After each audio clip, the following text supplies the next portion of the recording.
सभी साथियों को नमस्कार। मैं उम्मीद करता हूं कि आप एकदम से स्वस्थ होंगे, मस्त होंगे और अपनी पढ़ाई अच्छी कर रहे होंगे। साथियों और प्यारे बच्चों, हमने मुख्य रूप से दो चैप्टर पढ़ लिए हैं। एक तो अपन ने पढ़ा है सत्ता की साझेदारी। जितने भी 10वीं क्लास के बच्चे हैं उन बच्चों से मैं निवेदन करूंगा कि आप ज़्यादा से ज़्यादा पढ़ाई पे फोकस रखें। उसके साथ में अपन ने एक चीज़ और पढ़ ली है, संवाद। दो चैप्टर अपने कंप्लीट हो चुके हैं। इन दो चैप्टर को कंप्लीट करने के बाद में मैंने आपसे वादा किया था कि निरंतर आप तक वीडियो पहुंचाए जाएंगे। उसके लिए चाहे कितनी मेहनत करनी पड़े और इतनी शानदार तरीके से आपको समझाने का प्रयास करेंगे कि आपको याद हो जाए। देखो, एक एसएसटी एक ऐसा सब्जेक्ट है जिस सब्जेक्ट को आप याद नहीं कर सकते। आपको क्या करना पड़ता है कि भाई उसमें समझना पड़ता है। समझ के अगर कोई याद कर रहा है तो उसको किसी प्रकार की समस्या नहीं होती है। हमने दो चैप्टर पढ़े, मैं उम्मीद करता हूं कि वो आपको समझ में आया होगा। अब अपन तीसरा अपना चैप्टर पढ़ते हैं। जब आपने वो चैप्टर पढ़ा, मैंने आपको एक छोटी सी बात और बताई थी कि अपन पिछले 5 साल के जो पेपर हैं उनको देखेंगे। जैसे ये पूरे 5 चैप्टर उसके अंदर कंप्लीट हो जाए, उसके बाद में अपन वो क्वेश्चन भी देखेंगे और उसमें समझने का प्रयास करेंगे कि आखिरकार बोर्ड जो है वो किस प्रकार से क्वेश्चन हमें पूछता है, उनका ट्रेंड किस प्रकार का रहता है, सरल रहता है या फिर कठिन रहता है, क्वेश्चन किस हिसाब से पूछा जाता है। तो हमें इस बात का ध्यान रखना है कि राजनीति विज्ञान, मैंने शुरुआत में आपको बताया था कि एसएसटी में एक तो हिस्ट्री है, एक पॉलिटिकल है, एक अपना ज्योग्राफी है और एक अपना इकोनॉमिक्स है। ये 4 सब्जेक्ट महत्वपूर्ण बनते हैं। 4 सब्जेक्ट को एकदम से सिस्टमेटिक ढंग से समझना अपनी जिम्मेदारी है और हर एक सब्जेक्ट जो है वो एक दूसरे से जुड़ा हुआ है। इसलिए अगर एक चीज़ को अपन अच्छी तरह से पढ़ें तो हमें यह समझना चाहिए कि उसका दूसरे सब्जेक्ट के ऊपर क्या प्रभाव पड़ेगा। इसके साथ साथ में अपन ने एक चीज़ और देखी थी कि इसमें सबसे ज़्यादा महत्वपूर्ण एक शब्द होता है।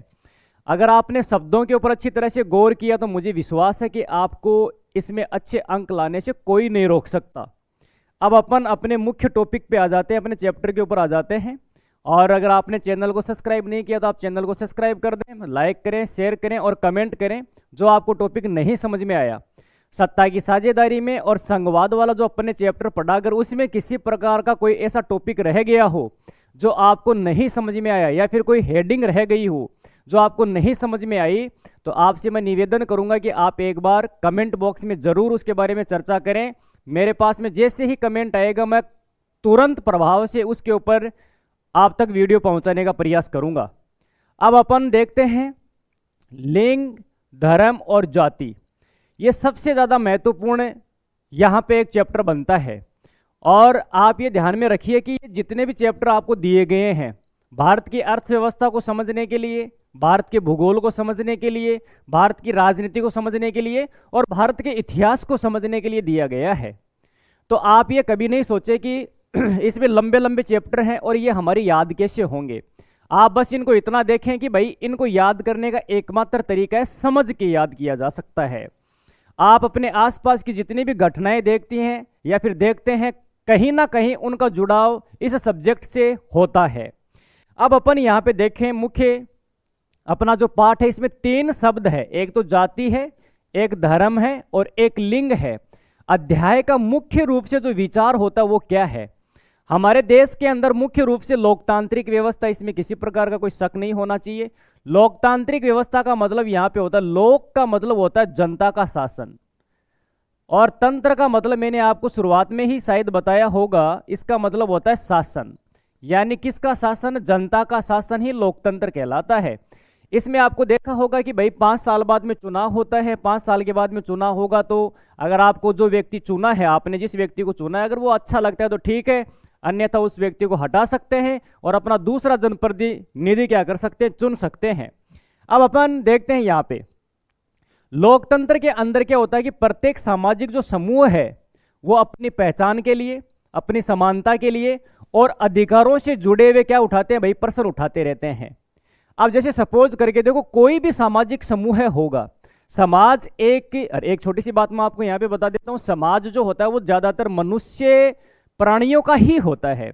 यहाँ पे नियम होते हैं, कायदे होते हैं, सिद्धांत होते हैं, संस्कार होते हैं, सुशिक्षा होती है, सुसंस्कार होता है। कहने का मतलब ये होता है कि पूरी जितनी भी गतिविधियां एक नियम, कायदे और कानून के दायरे में रहकर जो व्यवस्थाएं बनती है, हम उसको समाज के नाम से जानते हैं।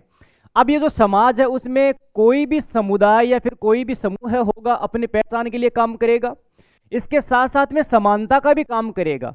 वो कभी भी यही नहीं चाहेगा, जैसे मान लो कि अगर अपन जातियों की बात करें तो जातियों में क्या है कि भाई कुछ कैटेगरी ऐसी बनी हुई है जो उच्च, कुछ कैटेगरी बनी हुई है जो निम्न है, कुछ है जो मध्यम वर्ग की है, जिनके साथ में छुआछूत का व्यवहार किया जाता है। तो प्रत्येक व्यक्ति ये सोचता है कि भाई मेरे साथ में अच्छा व्यवहार होना चाहिए, मेरे साथ में समानता का व्यवहार होना चाहिए, मेरे साथ में किसी प्रकार का कोई भेदभाव नहीं होना चाहिए। अच्छा, अपने अधिकारों से जुड़े जितने भी पर्सन होते हैं उनको उठाने का काम करते हैं, प्रत्येक सामाजिक समूह उठाता है। अब जैसे अभी एग्जाम्पल के तौर पे थोड़े दिन पहले जो केंद्र सरकार है उसने यूजीसी का एक प्लान लाने का प्रयास किया कि भाई यूजीसी लेके आते हैं। तो उच्च जातियां जो है जिनको स्वर्ण जातियां बोला जाता है, उसके अंदर मुख्य रूप से जो जनरल कैटेगरी या फिर सामान्य वर्ग के जितने भी लोग आते हैं, उन लोगों को ऐसा लगा कि भाई देखो सरकार हमारे साथ में क्या कर रही है, अन्याय कर रही है। कहने का मतलब ये हुआ कि उच्च जातियों को जब इस बात का एहसास हुआ तो उन्होंने इस चीज के खिलाफ आंदोलन करना शुरू कर दिया। और अभी कुछ समय पहले भारत ही नहीं, राजस्थान ही नहीं, अन्य कई क्षेत्रों के अंदर क्या किया जा रहा है, आंदोलन किया जा रहा है। जैसे बिहार के अंदर भी हो रहा है, राजस्थान के अंदर भी हो रहा है, तमाम जो भारत के राज्य है उनके अंदर आंदोलन हो रहा है। इसका मतलब यह है कि कोई भी जाति जो होगी वो अपनी पहचान के लिए आवाज उठाने का काम करेगी, अपनी समानता के लिए बातें करेगी। अगर उनके साथ में भेदभाव किया जाता तो वो ये चाहते हैं कि भाई हमारे साथ में समानता का व्यवहार हो, और इसके साथ साथ में वो अपने अधिकारों की भी बात करना चाहते हैं, यानी उनके अधिकारों का क्या नहीं होना चाहिए, हनन नहीं होना चाहिए।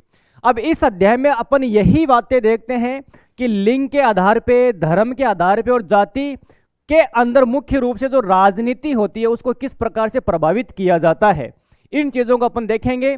इसके साथ साथ में ये जो लोकतंत्र है, इस लोकतंत्र के अंदर ये जो जितनी भी सामाजिक असमानता बनी हुई है, चाहे वो धर्म के आधार पे बनी हुई हो या फिर जातियों के आधार पे बनी हुई हो या फिर लिंग के आधार पे बनी हुई हो, इसका मतलब ये हो गया कि इन असमानताओं को लोकतंत्र जो होता है ना वो किस प्रकार से निपटने का काम करता है, लोकतांत्रिक जो सरकार होती है वो किस प्रकार से निपटने का काम करती है। इन्हीं बिंदुओं के बारे में अपन इसके ऊपर क्या करेंगे, अच्छी तरह से चर्चा करेंगे। अब सबसे पहले आप यहां पे देखिए मेरे दोस्तों, यहां पे लिखा हुआ है लिंग और राजनीति। इसको मैं क्लियर कर दूं, इसका मतलब है महिला और पुरुष, समझ आ गया ना। और एक ट्रांसजेंडर जो थर्ड जो होता है, वो 3 कैटेगरी के लोग यहाँ के सामाजिक व्यवस्था के अंदर बनते हैं। अब इसमें राजनीति के अंदर किस प्रकार से महत्वपूर्ण अपनी भूमिका निभाते हैं, तो देखिए समाज में महिलाएं और जो पुरुष होते हैं उनके जितने भी जुड़े हुए काम और भूमिकाएं अब अक्सर क्या करती है, सामाजिक मान्यताओं से क्या किया जाता है, तय कर दिया जाता है। यानी समाज के अंदर महिलाओं का जो काम है, समाज के अंदर जो पुरुषों का काम है, वो ज्यादातर क्या किया जाता है, जो सामाजिक मान्यताएं हैं उन्हीं से तय कर दिया जाता है। जैसे एग्जाम्पल के तौर पे आप यहां पे देखिए मेरे साथियों कि घर के जो काम होते हैं, बच्चों की देखभाल करना है, परिवार की जिम्मेदारियों को बड़ा हिस्सा परंपरागत रूप से महिलाओं के ऊपर क्या कर दिया जाता है, डाल दिया जाता है। यह मान्यता है।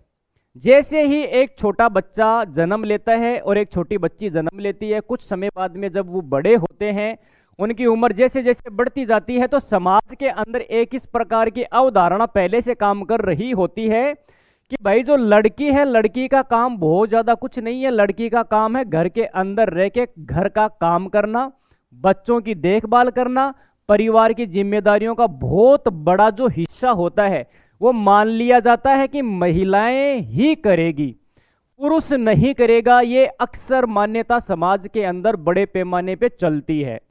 ये आपने भी देखा होगा, आपने भी महसूस किया होगा, और अपने आसपास के लोगों को आप देखिए, ये ही चलता है अक्सर। घर में खाना बनाने का काम महिलाएं करती हैं, बच्चों की देखभाल करने का काम महिलाएं करती है, बर्तन साफ करना, झाड़ू निकालना, कपड़े धोना, बच्चों को तैयार करना, बच्चों की देख रेख करना, जितने भी काम होते हैं घर के, यानी घर की चार दीवारी के अंदर जो ज्यादातर काम होते हैं वो करने का काम कौन करती है? महिलाएं करती है। यानी महिलाओं को ही प्रमुख रूप से क्या किया जाता है? वो जिम्मेदारी दी जाती है। अब आप ये कहोगे कि ये जिम्मेदारी दी जाती है तो जिम्मेदारी देता कौन है? तो भाई ये एक व्यवस्था बनी हुई है जो आज से नहीं कई सदियों से चली आ रही है। कहने का मतलब यहां पे ये है कि जो व्यवस्था सदियों से चली आ रही है उसको हम एक दिन में नहीं बदल सकते, लेकिन एक दिन जरूर बदल सकते हैं। इसके अलावा देखिए, महिलाओं को शिक्षा के लिए, रोजगार के लिए और सार्वजनिक जीवन, सार्वजनिक जीवन का मतलब होता है यहां पे सरकारी जो जीवन होता है उसमें बराबर अवसर मिलना क्या हो जाता है? आवश्यक हो जाता है। आप सपोज करके देखिए, शुरुआत में क्या होता है कि जो लड़कियां होती है उनको स्कूली शिक्षा तक दी जाती है कि नहीं है? जैसे मान लो कि वो 10वीं पास हो गई, 12वीं पास हो गई, जैसे ये पास करने के बाद में परिवार की जिम्मेदारी बनती है, सामाजिक जिम्मेदारी बनती है कि भाई उनको आप कॉलेज के अंदर भी भेजें, आगे भी डिग्रियां करवाएं, आगे भी उनको पढ़ाएं, ताकि वो शिक्षा में अपना महत्वपूर्ण काम कर सके, उनको रोजगार मिल सके और सरकारी जीवन में भी वो आगे प्रगति कर सके। लेकिन अमूमन देखा जाता है कि स्कूली शिक्षा तक ही लड़कियों को पढ़ाया जाता है, उसके बाद में आगे लड़कियों को पढ़ाया नहीं जाता। आपको मैं यहाँ पे बताऊं कि जो भारत की जो साक्षरता दर है महिलाओं की वो लगभग 54% है और पुरुषों की लगभग ये मान के चलिए कि 74% के आसपास पुरुषों की साक्षरता दर है। यानी अगर 100 महिलाएं हैं उनमें से मात्र 54% यानी 54% ही महिलाएं पढ़ी लिखी है, बाकी अनपढ़ है। इसके साथ साथ में अगर पुरुषों की बात करें तो अगर 100 पुरुष हैं उनमें से 74 पुरुष पढ़े लिखे हैं, बाकी अनपढ़ों की श्रेणी में आते हैं। आगे अपन ने देखा, यानी वो भी चाहती है कि सार्वजनिक जीवन के अंदर उनको बराबरी का अवसर मिलना चाहिए। अच्छा, अब राजनीति की बात कर लेते हैं अपन ने। तो अमूमन अपन ने देखा कि भाई लोकसभा जो है 543 लोकसभा की सीट है और 2019 की जो लोकसभा है उस 2019 की लोकसभा के अंदर प्रमुख रूप से 543 लोगों में से मात्र 14% ही महिलाएं हैं, बाकी पूरा का पूरा जो वर्चस्व है वो किसका है मेरे दोस्तों? पुरुषों का है। आपने कई बार ये देखा होगा कि भाई महिलाएं तो बहुत ऊंचे पदों तक पहुंची है। जैसे प्रधानमंत्री की अगर अपन बात करें तो प्रधानमंत्री श्रीमती इंदिरा गांधी एक टाइम पे भारत की पहली महिला प्रधानमंत्री थी। राष्ट्रपति की अगर अपन बात करें तो श्रीमती प्रतिभा देवी सिंह पाटिल राष्ट्रपति, भारत की पहली महिला राष्ट्रपति थी। इसके साथ साथ में अगर वर्तमान समय की बात करें तो द्रौपदी मुर्मू जो है वो भारत की राष्ट्रपति है। उच्च पदों के ऊपर महिलाएं पहुंची है, इसमें कोई दो राय नहीं है, उसमें किसी प्रकार का कोई संदेह नहीं है। लेकिन उच्च पदों पे पहुंचने के बाद भी जो मंत्री परिषद जो बच जाता है, उस मंत्री परिषद के अंदर जो वर्चस्व है, जो दबदबा है, वो मेरे दोस्तों अभी भी पुरुषों का ही बना हुआ है। कहने का मतलब यहां पे है कि महिलाएं बेचारी राजनीति के अंदर आना तो चाहती है, महिलाएं राजनीति के अंदर अपना वर्चस्व तो स्थापित करना चाहती है, लेकिन समाज की एक अवधारणा ऐसी बनी हुई है कि महिलाओं का काम तो केवल और केवल घर की चार दीवारी तक ही सीमित है, इससे ज्यादा महिलाओं को काम नहीं करना चाहिए और उनको अवसर भी नहीं मिल पाता। अच्छा, इनकी जो समस्याएं हैं, मांग अधिक प्रभावी ढंग से सामने आती है। अब अपन को यहां पे देखना है कि लैंगिक विभाजन जो है वो किस प्रकार से महत्वपूर्ण यहां पे बन जाता है। तो मेरे दोस्तों यहां पे देखिए, आप लैंगिक विभाजन का मतलब यहां पे देखिए क्या होता है। जब समाज काम और भूमिकाओं को केवल महिला या पुरुष होने के आधार पर बांटता है तो लैंगिक विभाजन कहा जाता है। मेरे साथियों, 1 नंबर का अगर क्वेश्चन पूछ लिया जाए, बोर्ड कक्षाओं के जो बच्चे हैं वो ध्यान रखें, नंबर जो है वो आपको एकदम से ऐसे नहीं मिलेंगे, आपको एक एक नंबर क्या करना पड़ेगा? सेलेक्ट करना पड़ेगा। एक छोटी सी बात मैं आपको यहाँ पे और बताना चाहता हूँ, और वो बात क्या है मेरे साथियों, आप यहाँ पे देखिए, इस चीज को थोड़ा सा आप समझोगे तो आपको पता चल जाएगा कि किस प्रकार से बोर्ड कक्षाएं जो है वो आपको नंबर दे की जाएगी। एग्जामिनर जो है वो आपको नंबर देगा, आपका फोकस होना चाहिए 80 नंबर वाला जो पेपर है उसके ऊपर। आपका फोकस ज्यादातर ये जो 20 नंबर स्कूल वाले जो भेजते हैं उनके ऊपर आपका फोकस रहता है। ये जो 20 नंबर है वो पहला टेस्ट, दूसरा टेस्ट, तीसरा टेस्ट, हाफ ईयरली आपकी पूरी की पूरी क्या हो जाएगी, एग्जाम हो जाएगी। इसके अंदर आपका पूरा डिसिप्लिन आ जाएगा, इसके अंदर आपकी पूरी अटेंडेंस आ जाएगी, हाजिरी आ जाएगी। और मेरे दोस्तों इसके अंदर आपकी पूरी की पूरी स्कूल की जो गतिविधि है वो आ जाएगी। इन सब को मिलाने के बाद में आपको मात्र कितने नंबर दिए जाएंगे, 20 नंबर दिए जाएंगे। लेकिन आपका जो सब्जेक्ट है वो जो मेन पेपर बनता है वो 80 नंबर का पेपर बनता है। इस 80 नंबर के पेपर के अंदर आपको क्या करना है भाई, कुछ क्वेश्चन छोटे आएंगे, कुछ क्वेश्चन बड़े आएंगे। तो आपकी जिम्मेदारी ये बनती है कि उन क्वेश्चनों को आप किस प्रकार से कर पाओगे।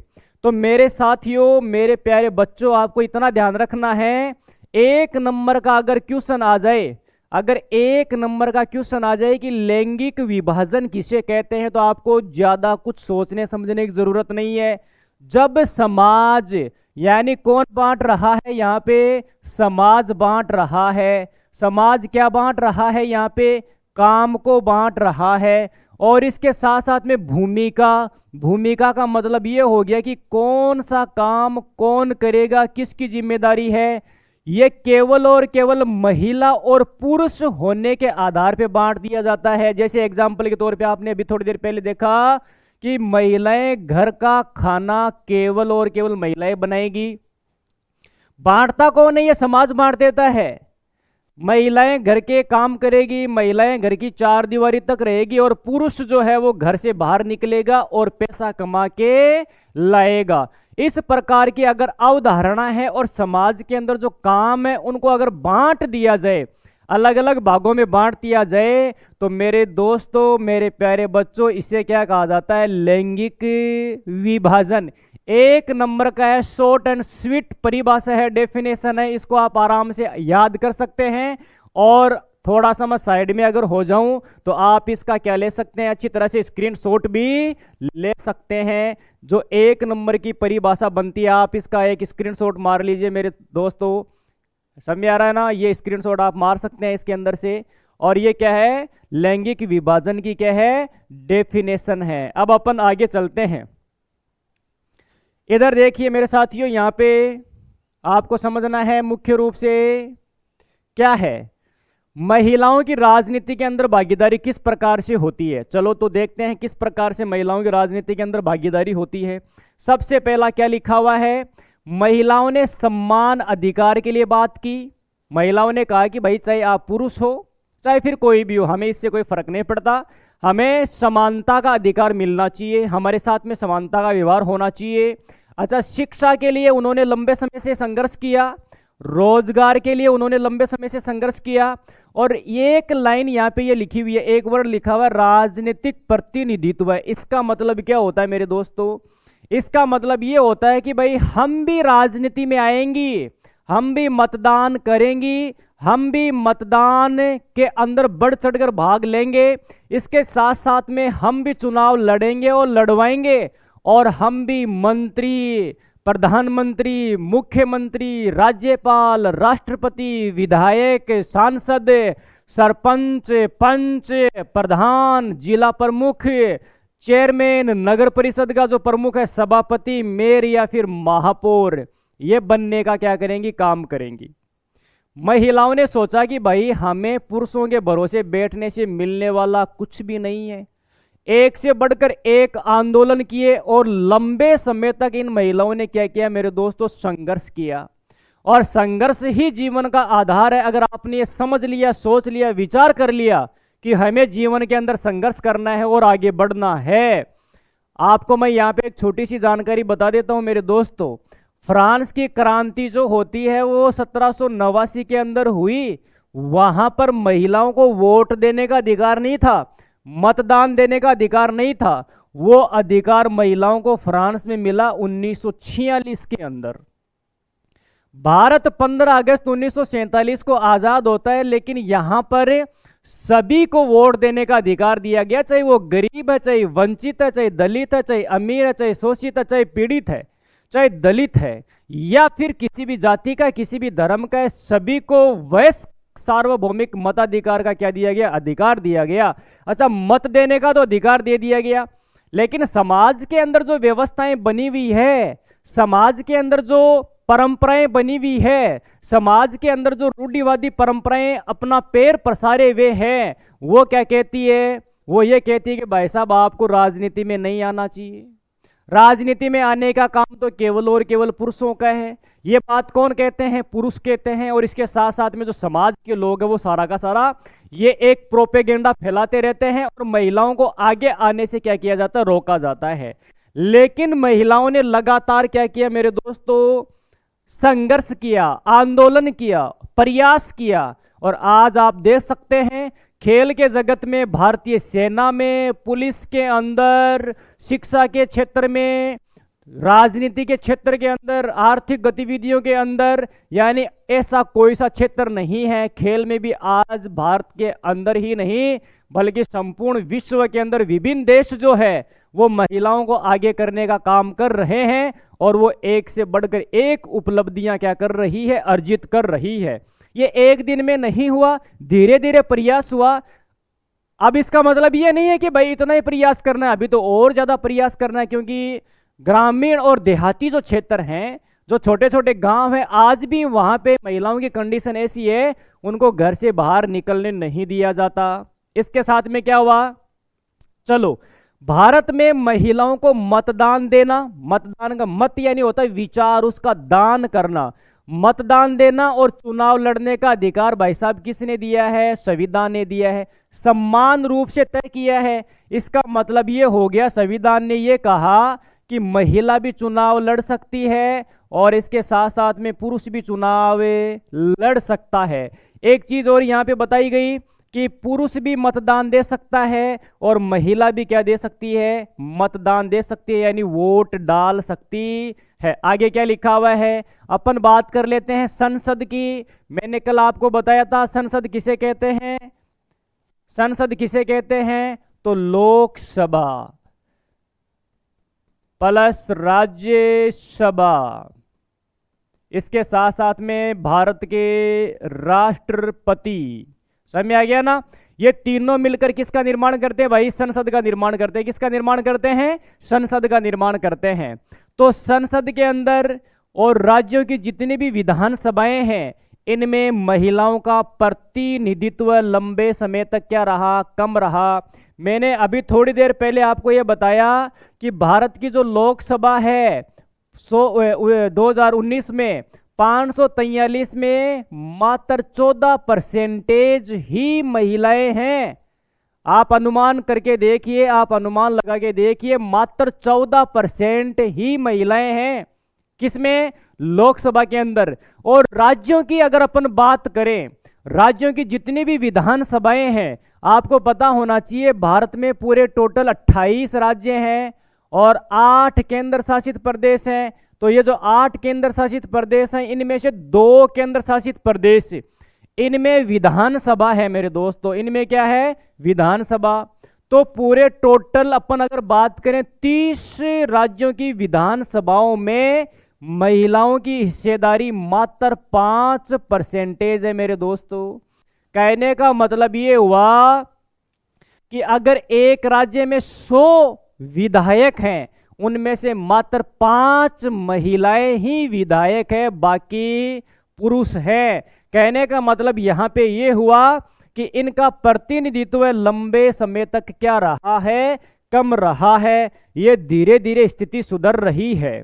स्थानीय स्वशासन, मैंने कल आपको बताया था मेरे दोस्तों, संवाद में अपन पढ़ रहे थे 73वां संविधान संशोधन, 74वां संविधान संशोधन। जो इस क्लास के अंदर नए बच्चे हैं वो पहले वाली क्लास जाके देखें, पहले सत्ता की साझेदारी समझें, उसके बाद में संवाद वाला जो टॉपिक है उसको समझें, क्योंकि हर एक टॉपिक जो है वो एक दूसरे से जुड़ा हुआ है। इसलिए आपकी जिम्मेदारी बनती है कि आप उन टॉपिक को आसानी से समझने का प्रयास करेंगे। उम्मीद करता हूं कि आपको जो पीछे वाले जो कक्षाएं हैं वो आपको अच्छी तरह से समझ में आई होगी। तो 73वां संविधान संशोधन है, इसके तहत तो पंचायती राज व्यवस्था को अपनाया गया था और 74वां जो संविधान संशोधन है इसमें नगरीय स्वशासन को क्या किया गया, अपनाया गया था।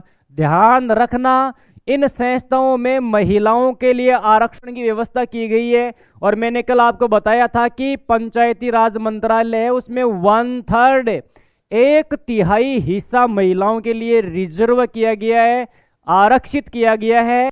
इसका मतलब ये हो गया कि अगर 100 लोग चुनाव लड़ रहे हैं पंचायतों में, ये विधानसभाओं में नहीं है, ये लोकसभा में भी नहीं है, ये केवल और केवल पंचायती राज मंत्रालय में व्यवस्था की गई है। पंच सरपंच अगर इस प्रकार के बनते हैं तो उनमें 1/3, अगर 100 लोग खड़े हो रहे हैं तो उनमें लगभग 34 के आसपास, क्योंकि 33 पॉइंट कुछ लोग होते हैं, तो लगभग 34 के आसपास महिलाओं को खड़ा करना अनिवार्य है।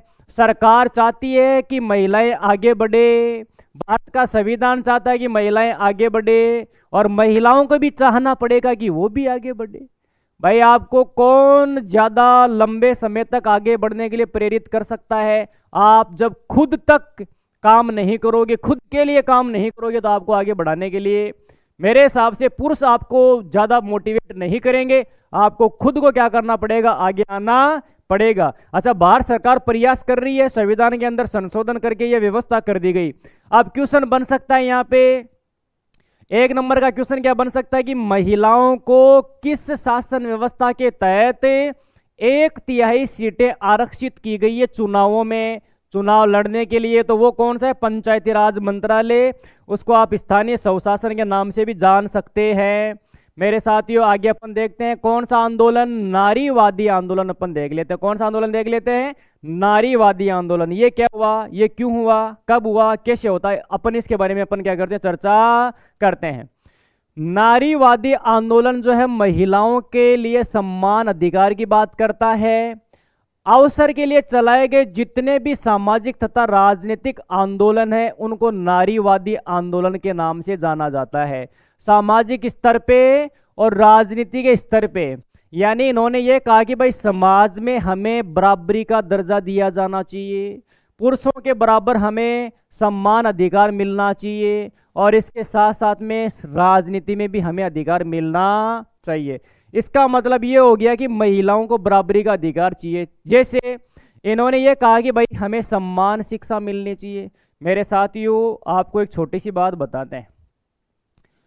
जब घर के अंदर लड़की पैदा हो जाती है तो आज भी कई लोग ऐसे हैं जो अपना चेहरा एकदम से नॉर्मल तरीके से कर लेते हैं। उनको ऐसे लगता है कि पता नहीं दुनिया का सबसे बड़ा पाप हमारे घर में ही हो गया, पता नहीं क्या होगा। ये जो दुर्भावना है, बच्चे दो ही अच्छे, कहने का मतलब ये हो गया कि अगर 2 लड़की हो रही है तब भी ठीक है, अगर 2 लड़के हो रहे हैं तब भी ठीक है।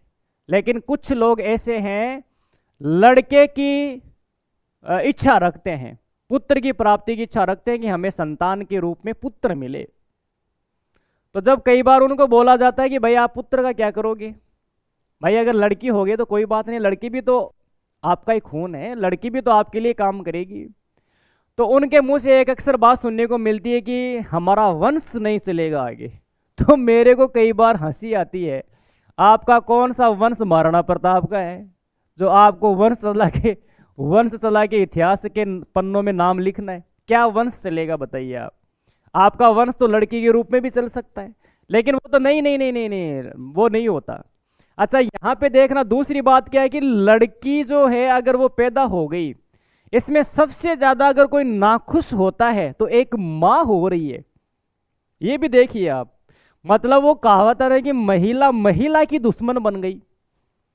जब महिला महिला की ही दुश्मन है तो मेरे साथियों महिलाओं की स्थिति सुधरेगी से, इसको सुधारना पड़ेगा। इसके साथ साथ में अगर पुत्र प्राप्त हो गया तो ढोल नगाड़े बजते हैं, डीजे बजता है, शहनाई बजती है, एकदम से मतलब खुशी का माहौल हो जाता है और मिठाइयाँ बंटने लग जाती है। और फिर बाद का मन बोई लट दे।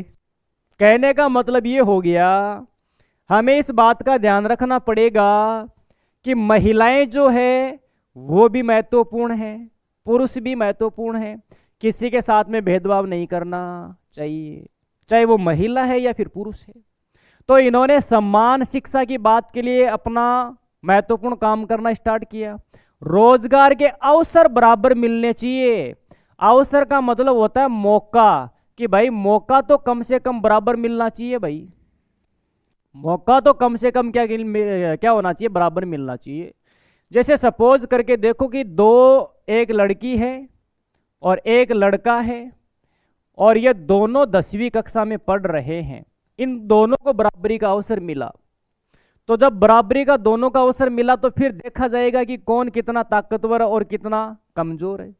अगर लड़के के दर 40% आ रहे हैं और लड़की के अगर 90% आ रहे हैं तो माता पिता भी गर्व करते हैं कि वास्तव में परसेंटेज तो इसी के ज्यादा आए हैं।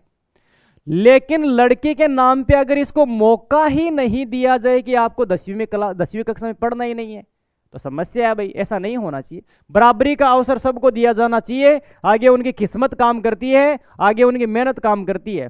सम्मान वेतन मिलना चाहिए। आपने देखा होगा कि महिलाएं जो है, जो काम करने के लिए जब जाती है बेचारी, तो महिला के नाम पे उनको 500 रुपये 400 रुपये ये पहले से फिक्स कर दिया जाता है कि ये तो महिला है, चाहे वो पुरुषों की तुलना में कितना ही ज्यादा काम क्यों ना करे। लेकिन ये अवधारणा बनी हुई है कि भाई महिला है तो महिला पता नहीं काम सही करेगी या नहीं करेगी, या कर रही है, सही भी कर रही है तो भी उसको वेतन उतना ही मिलता है, ये एक अवधारणा मिल रही है।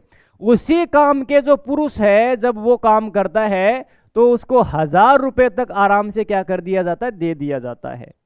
तो महिलाओं ने यह कहा नारीवादी आंदोलन के तहत कि हमें सम्मान शिक्षा मिलनी चाहिए, हमें सम्मान रोजगार का अवसर मिलना चाहिए और हमें मुख्य रूप से सम्मान वेतन मिलना चाहिए और सम्मान मांग की इज्जत मान प्रतिष्ठा यह तो कम से कम होना ही चाहिए। व्यक्ति को कभी भी इस बात का अहंकार नहीं करना चाहिए कि भाई मैं तो पुरुष हूं और मैं महिलाओं की इज्जत नहीं करूंगा, महिलाओं का मान सम्मान नहीं करूंगा, ऐसा कतई नहीं होना चाहिए। और अगर इस प्रकार की भावना की जा रही है तो वो लैंगिक भेदभाव को दर्शाता है। अपन आगे देखते हैं मेरे दोस्तों। अच्छा, घरेलू सार्वजनिक जीवन में महिलाओं के साथ भेदभाव समाप्त करने की मांग कर रही है। यह नारीवादी आंदोलन के बारे में अपन पढ़ रहे हैं। यानी घरेलू, घर के अंदर अगर किसी प्रकार का कोई निर्णय लिया जा रहा है, उस निर्णय में महिलाओं की भागीदारी बहुत कम होती है, न के बराबर होती है।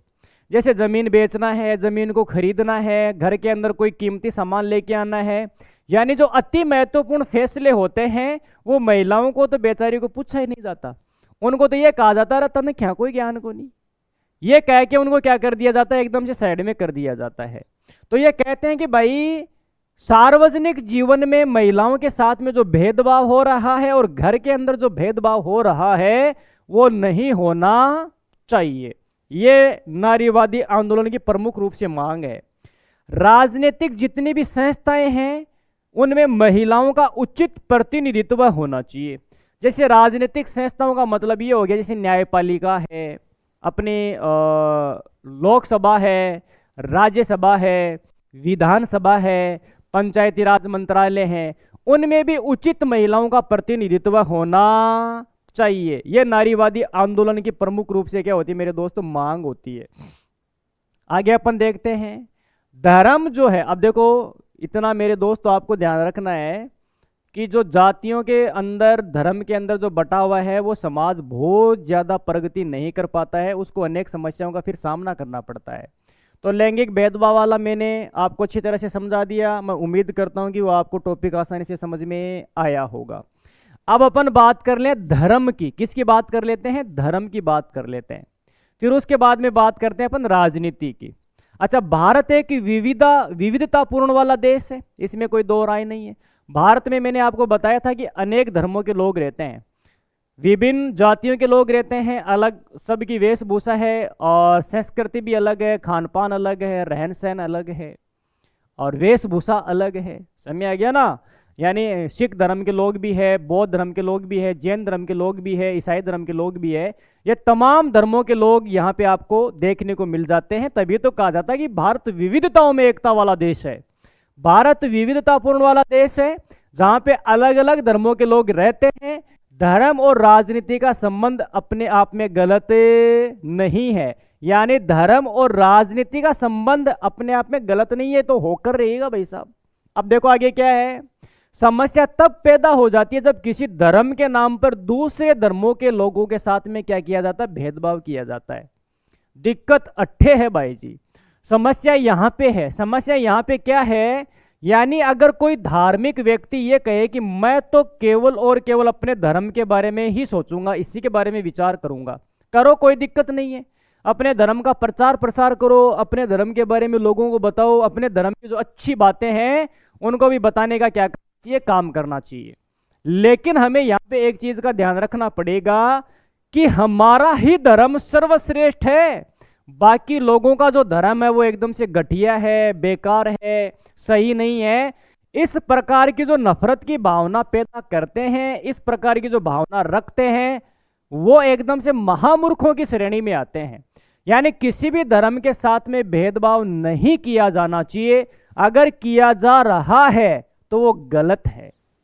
सभी व्यक्तियों को अपने अपने धर्मों की प्रचार प्रसार करने की आज़ादी है, स्वतंत्रता है, क्योंकि हम एक संवैधानिक देश के अंदर रह रहे हैं, हम एक धर्मनिरपेक्ष देश के अंदर रह रहे हैं, हम एक पंथ निरपेक्ष देश के अंदर निवास करते हैं। तो हमारी जिम्मेदारी ये बनती है कि मुसलमान भी प्रगति करे, सिख भी प्रगति करे, हिंदू भी प्रगति करे, जैन धर्म के लोग हैं वो भी प्रगति करे, वो भी उन्नति करे, उनके जीवन में भी खुशहाली हो, पारसी धर्म हो चाहे बौद्ध धर्म हो, जितने भी धर्म हैं उनके सभी लोग अपने अपने देश की प्रगति करें, अपनी प्रगति करें।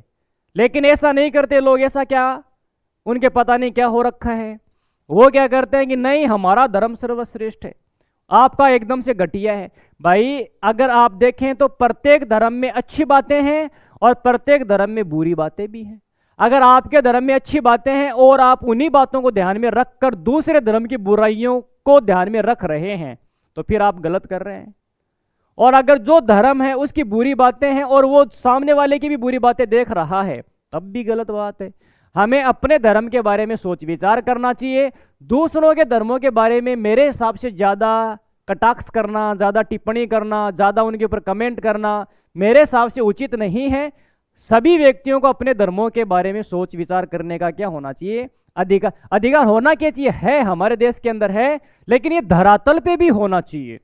कहने का मतलब ये कि भाई हमारे देश के अंदर, समाज के अंदर, क्षेत्र के अंदर अलग अलग व्यवस्थाएं न होके सभी लोग एक दूसरे का सम्मान करें, इज्जत करें, उनकी प्रतिष्ठा का मान सम्मान करें और एकदम से अच्छी तरह से आगे जीवन में बढ़ने का काम करें। तो ये ध्यान में आपको क्या करना, रखना है। धर्म निरपेक्षता क्या है, यह सबसे ज्यादा महत्वपूर्ण है। एक ही लाइन का अगर क्वेश्चन पूछ लिया जाए कि धर्म निरपेक्षता क्या है, तो क्या है देखना यहाँ पे, भारत का जो संविधान है सभी धर्मों के प्रति सम्मान रखता है। देखो एकदम से सम्मान, इज्जत रखेगा, प्रतिष्ठा रखेगा और नागरिकों की धार्मिक स्वतंत्रता की क्या करता है भाई साहब, व्यवस्था करता है। आप किसी भी धर्म की क्या कर सकते हैं, उपासना कर सकते हैं।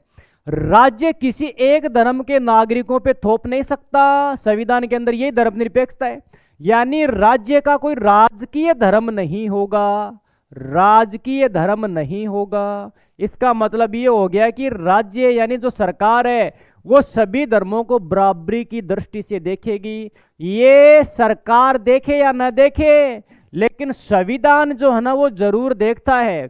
अगर संविधान ने कह दिया, इसका मतलब कह दिया, सरकार को उसकी पालना करनी ही पड़ेगी। अगर सरकार उसकी पालना नहीं करती है तो हमारे देश के अंदर सुप्रीम कोर्ट बैठा है, हमारे देश के अंदर हाई कोर्ट बैठा है, हमारे देश के अंदर डिस्ट्रिक्ट कोर्ट बैठा है। यहाँ पे आप जाइए और यहाँ का दरवाजा जो है वो खटखटाइए और अपने अधिकारों की मांग कीजिए कि भाई संविधान ने हमें अधिकार दिया धार्मिक स्वतंत्रता का, तो धार्मिक स्वतंत्रता का अधिकार दिया, इसका मतलब ये हो गया कि प्रत्येक व्यक्ति जो है धर्म के आधार पे स्वतंत्र है। वो किसी भी धर्म को मान सकता और किसी भी धर्म को नहीं मान सकता, उसके ऊपर जबरदस्ती थोपा नहीं जा सकता। इस चीज का आपको क्या रखना, ध्यान रखना है। राज्य का कोई राजकीय धर्म नहीं होगा। हर व्यक्ति को अपनी धार्मिक मान्यताओं का पालन करने की क्या है मेरे दोस्तों, स्वतंत्रता है। स्व का मतलब होता है स्वयं और तंत्र का मतलब होता है शासन, यानी स्वयं का शासन है कि भाई मेरी इच्छा है कि मुझे किस धर्म को मानना है और किस धर्म को नहीं मानना है, किस धर्म की उपासना करनी है और किस धर्म की पूजा करनी है। बुराई नहीं करना, धर्म की बुराई नहीं करना। उसके धर्म में चाहे कितनी अच्छी बात हो या फिर कितनी अच्छी बात न हो, हमें अपने धर्म के बारे में क्या करना चाहिए, सोच विचार करना चाहिए। ये संविधान हमें क्या देता है भाई, अधिकार देता है। अब आगे देखते हैं अपन। यहां पे देखो, अब एक सबसे ज्यादा महत्वपूर्ण कई बार टॉपिक बन जाता है कि सांप्रदायिकता क्या है। ये अति महत्वपूर्ण टॉपिक है जिसको आपको क्या करना पड़ेगा, समझना पड़ेगा। सांप्रदायिकता क्या है और इसमें राजनीति जो है वो किस प्रकार से अपना महत्वपूर्ण योगदान देती है। 1 नंबर का क्वेश्चन पूछ लिया जाए, 2 नंबर का क्वेश्चन पूछ लिया जाए, आपका कॉन्सेप्ट क्लियर हो जाएगा तो कोई दिक्कत नहीं है। सांप्रदायिकता एक प्रकार की विचारधारा है जिसमें किसी धर्म को समाज की मूल राजनीतिक पहचान मानकर, देखो एक एक वर्ड को अच्छी तरह से समझ लेना, तभी आपके एग्जाम के अंदर अच्छी तरह से नंबर आएंगे। ये पूरा का पूरा खेल शब्दों का है। जिसमें किसी धर्म को, जिसमें किसी धर्म को समाज की मूल राजनीतिक पहचान मानकर दूसरे धार्मिक समुदायों के हितों को कमतर समझा जाता है, यह लोकतंत्र और सामाजिक सद्भाव के लिए चुनौती बन सकती है। इसका मतलब क्या है कि दूसरे धार्मिक समुदाय के हितों को कमतर समझा जाता है। इसका मतलब ये हो गया, जैसे मान लो कि 2 धर्म के लोग हैं, एक तो हिंदू धर्म के लोग हैं और एक अपन मान लेते हैं कि मुस्लिम धर्म के लोग हैं। अगर इस प्रकार की उदाहरण बन जाए, हिंदू लोग कहें कि भाई ये जो लोग हैं इनका हित कुछ नहीं है, ये केवल और केवल अपने देश के अंदर रहे, जो कुछ व्यवस्थाएं हो वो केवल और केवल हमारे लिए ही हो, यानी इनको नजरअंदाज किया जाए, सिखों को नजरअंदाज किया जाए या फिर इस्लाम धर्म के लोगों को नजरअंदाज किया जाए, बौद्ध धर्म के लोगों को नजरअंदाज किया जाए। कहने का मतलब ये हो गया कि अगर इस प्रकार की उदाहरण बन गई कि जिसमें दूसरे समुदाय या फिर दूसरे धार्मिक समुदाय के लोगों को एकदम से ये कहा जाए कि आपका तो कोई मतलब नहीं है यहाँ पे, इसी को क्या कहा जाता है, धार्मिक संप्रदाय या फिर सांप्रदायिकता कहा जाता है। आगे देखते हैं। सांप्रदायिकता के प्रमुख रूप से जो विषय बनते हैं वो कौन कौन से हैं। दैनिक जीवन में धार्मिक पूर्वाग्रह, पूर्वाग्रह का मतलब क्या होता है कि जैसे हिंदू धर्म के लोग जो होते हैं वो ये पहले से मान लेते हैं कि मुस्लिम तो एकदम से खराब होते हैं। अच्छा, मुस्लिम धर्म के लोग हैं वो पहले से मान लेते हैं कि यार हिंदू तो एकदम से खराब होते हैं। हिंदू ये मान लेते हैं कि पारसी एकदम से बकवास होते हैं, पारसी ये मान लेते हैं कि हिंदू एकदम से बकवास होते हैं। यानी पहले से ही चल रहा है ये दिमाग में, पूर्वाग्रह है और रूढ़िवादी परंपराएं पहले से चली आ रही है। उसके पीछे लॉजिक क्या है, उसके पीछे कारण क्या है, इससे कोई लेना देना लोगों का होता नहीं है। लोगों को तो बस केवल और केवल जो परंपराएं चल रही है उन्हीं के आधार पे उनको क्या करना होता है, काम करना होता है। लेकिन शिक्षित व्यक्ति जो होता है वो थोड़ा सोच विचार करता है, थोड़ा समझता है, थोड़ा विचार विमर्श करता है, थोड़ा संवाद करता है, थोड़ी बातचीत करता है, थोड़ा वार्तालाप करता है और एक अपना निर्णय लेता है कि भाई ये तो गलत हो रहा है, ऐसा नहीं होना चाहिए। अच्छा, धार्मिक समुदाय के राजनीतिक प्रभुत्व की क्या की जाती है, मांग की जाती है। यह कहा जाता है कि भाई यहाँ पे बहुसंख्यक समुदाय के जो लोग हैं वो ये कहते हैं कि भाई हमारा वर्चस्व ज्यादा होना चाहिए। ऐसा भी नहीं ही करना चाहिए, लेकिन सांप्रदायिकता में होता है। धर्म के आधार पर राजनीतिक समर्थन को क्या किया जाता है, जुटाना। अभी प्रेजेंट टाइम में भारत की जो पॉलिटिक्स उसमें यही किया जा रहा है प्रेजेंट टाइम में। अच्छा, ये मैं कह नहीं सकता कि पहले नहीं होता था, पहले भी होता था। पहले भी जिनके हाथ में सत्ता थी वो अपने धर्म के नागरिकों के लिए काम करते थे। आज जिनके हाथ में सत्ता वो आज राजनीति के अंदर अपना वर्चस्व स्थापित करना चाहते हैं। धार्मिक आधार पर तनाव और हिंसा की स्थिति पैदा हो जाती है। यानी किसके आधार पे, धर्म के आधार पे तनाव की स्थिति पैदा हो जाती है। हिंसा यानी लड़ाई झगड़ा मारकाट, इनकी स्थितियां क्या हो जाती है, पैदा हो जाती है। अब अपन को अगला टॉपिक समझना है मेरे दोस्तों, जो क्या है, जाति का टॉपिक है। किसका टॉपिक है, जाति का।